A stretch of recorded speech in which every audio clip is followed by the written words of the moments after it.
हो जाएगी, है ना।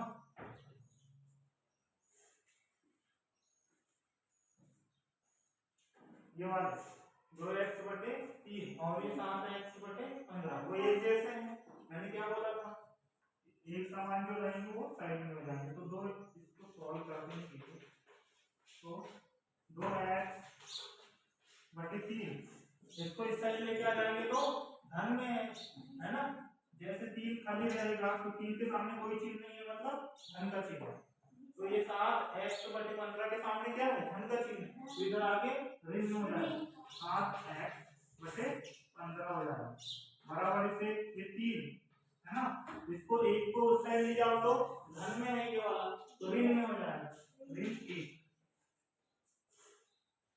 अब इनको इनका क्या लिखा है ना, लघुत्तम समावर्तक। लघुत्तम समावर्तक का मतलब होता है एलसीएम, है ना।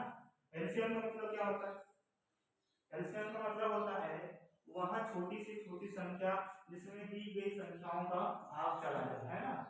तो मतलब ऐसी संख्या बताओ मेरे को जिसमें इन दोनों का भाग जाना चाहिए, 15 का और 3 का। दो में, अरे उसमें भाग जाना चाहिए, वो छोटी से छोटी संख्या जिसमें दोनों का भाग जाना चाहिए। मैंने ये नहीं बोला, मैंने ये थोड़ी बोला कि इन दोनों में भाग जाना चाहिए, मैंने बोला इन दोनों से भाग जाना चाहिए, है ना। यानी कि इनसे ये 3 और 15 से बड़ी होगी, 3 और 15 से बड़ी, 3 या 15 के बराबर या बड़ी होगी, है ना। इन दोनों का भाग जाना चाहिए, 3 और 15 का भाग जाना चाहिए उसमें। 5 से भाग जाएगा, 5 से 15 में भाग जाएगा। मैंने क्या बोला, इन दोनों का भाग जाना चाहिए। दोनों का भाग किसमें जाएगा, देखो 3 का भाग किसमें चला जाएगा, 3 दूनी 6 में भाग चला जाएगा 3 का। लेकिन 15 का जाएगा क्या इसमें, नहीं जाएगा। फिर इससे बड़ा ले लो, 3 3 का 9, 3 गुने 3 का, है ना। 3 3 का 9 में भाग जाएगा 3 का तो चला जाएगा, 15 का जाएगा नहीं जाएगा। मैंने बोला दोनों का भाग जाना चाहिए। फिर उसके बाद 3 चौक 12, 12 में 3 का भाग चला जाएगा, 15 का जाएगा नहीं जाएगा। 3 और 5 15, 15 में 3 का भाग चला जाएगा, है ना। कितने बार जाएगा, 5 है ना। 15 का भाग जाएगा क्या, 15 में चला जाएगा, 15 एकम 15। तो ये है, ये वाला ये है एलसीएम, है ना। एलसीएम का मतलब होता है कॉमन, ऐसा कॉमन मतलब ऐसी कॉमन संख्या जिसमें दोनों का भाग जाना चाहिए, है ना। तो क्या हो जाएगा एलसीएम 15, क्या हुआ 15। 3 में अब 15 में 3 का भाग देंगे, कितने बार दे रहा था, 5 बार, है ना। 15 में 3 का भाग दिया अपन ने, 3 5 15। ये देखो 5 बार गया, 5 का गुना इसके साथ करो, 5 का गुना किसके साथ करना, 2 के साथ। 2 गुणे 5 करेंगे तो 2 पंचे 10।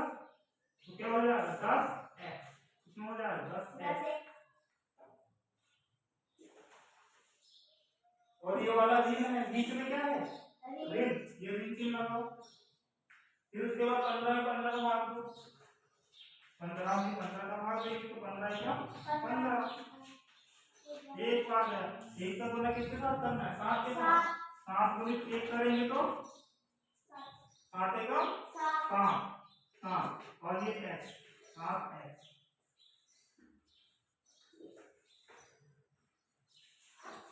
बराबर इसे 3 में से 2 घटाओ, 3 में से 1 घटाना, 2 नहीं घटाना, 1 घटाओ 2, है ना। 2 है ना, 3 में से 1 2।